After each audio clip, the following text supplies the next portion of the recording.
Le 4 janvier 2016, le désert Rabiul Khalil, c'est le plus grand désert du monde.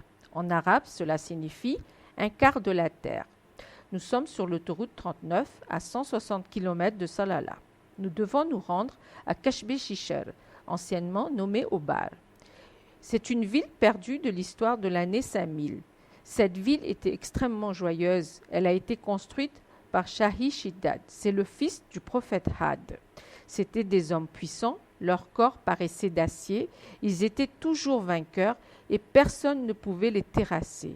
Ils n'avaient peur de personne, tout le monde les craignait. Les habitants de cette ville sont des descendants directs du prophète Had. Cet endroit est appelé également Kashbe Babar. En 90, ont été retrouvés de nombreux objets, mais le roi d'Oman a refusé les fouilles. Les découvertes ont été faites par les Allemands.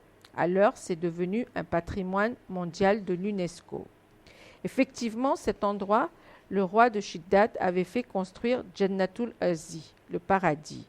Le Coran témoigne l'existence de ce bâtiment dans le Surat Fajr, ayat 6 à 8. Allah Ta'ala a envoyé le prophète Hud pour prévenir le peuple du prophète Had, pour retourner vers le Seigneur Allah. Malgré ces avertissements, le peuple du prophète Had n'a pas écouté le prophète Hud. Le prophète Hud était le frère du prophète Had.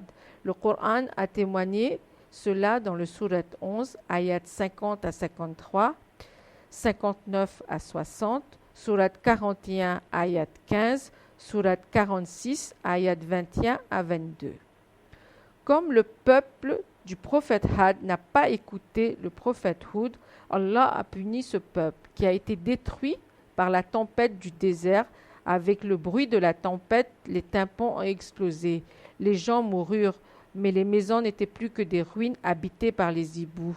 D'après le Coran, la tempête a duré 8 jours, 7 nuits, Surat 71, ayat 7, Surat 46, ayat 24.